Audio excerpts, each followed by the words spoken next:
I thought I knew what to expect from an EMP attack. I thought I was prepared reasonably well. I was well prepared for just about anything. But the EMP took it all away: my food, my gear, my home, even my dog. All my time and money preparing for this exact situation, and it was all gone before I could even get home. I was at work when it happened. I wasn't even working. I could have gone home on my 2 hour lunch break, but I decided to pass the time watching YouTube videos in my car and save the gasoline. Much good that'll do me now. I'm just glad I wasn't driving when it happened. I don't think I'll ever learn what actually caused it, at least not from a source that I'll trust. It could be from the sun, or it could be a weapon.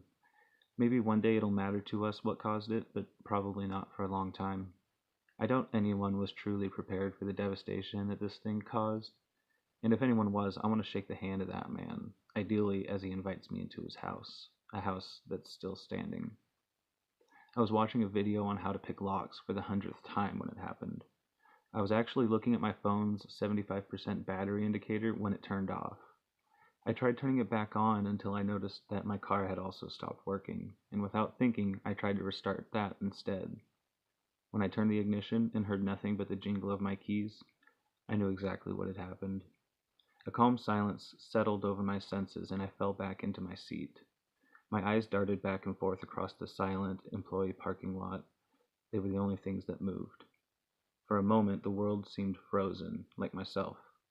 I knew with a basic kind of certainty what had occurred, but for a moment I sat in the silence of my dead vehicle and tried to think of ways, besides an EMP, that both my phone and my car might have been disabled simultaneously. But I could think of nothing. A bird flew low over my car, and I snapped out of my trance. I got out of the car and went into my building, into the supervisor's office. The lights were out, just as I had feared. The floor supervisor was smacking his desktop computer with his palm while pummeling the power button with his sausage-sized finger. I opened my mouth to tell him that probably wasn't going to work when I smelled it, the smell of hot plastic making my nostrils flare. Looking around in the darkness, I found the source. Just a few inches from my head was the fuse box for this part of the building, hanging open. A wisp of smoke rose from behind the fuse box door, and just as I stepped back from it, there was a bunch of bright flashes and loud pops from inside the fuse box, followed immediately from outside by the sound of explosions, dozens of booms from what sounded like every direction. Through the doorway, I could see smoke rising from the top of the nearest utility pole, underlit by flashing blue light. I was transfixed by the roiling smoke and flashing light for at least a minute, standing frozen in the doorway of my workplace. I think a few people even brushed past me as I stood there. I don't know.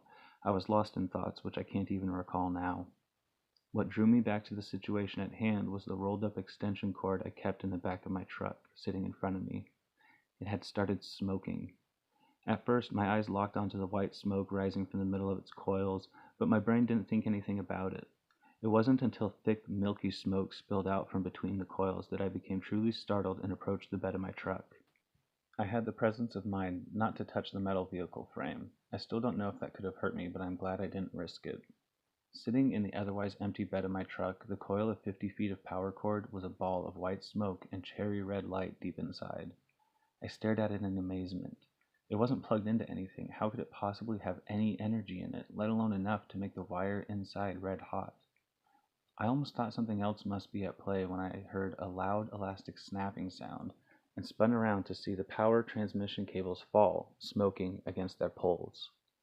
In an instant, my mind leapt to my empty home 6 blocks away and all the electric wiring in it, surrounding all my precious food and gear. Dread settled into my stomach, and I started moving with purpose. I reached into my vehicle to grab my get-home satchel bag and got a face full of acrid white smoke. The back of my phone had a bright white spot boiling on it, the battery underneath sizzling like a pan of bacon. I grabbed my bag and used it to brush the phone out onto the pavement.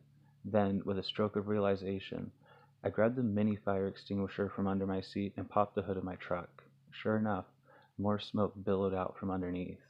I held my breath and emptied the chemical extinguisher into the engine compartment, then walked away from my truck without looking back, my mind frantic with worry over my home and my precious stockpile within, and my precious puppy.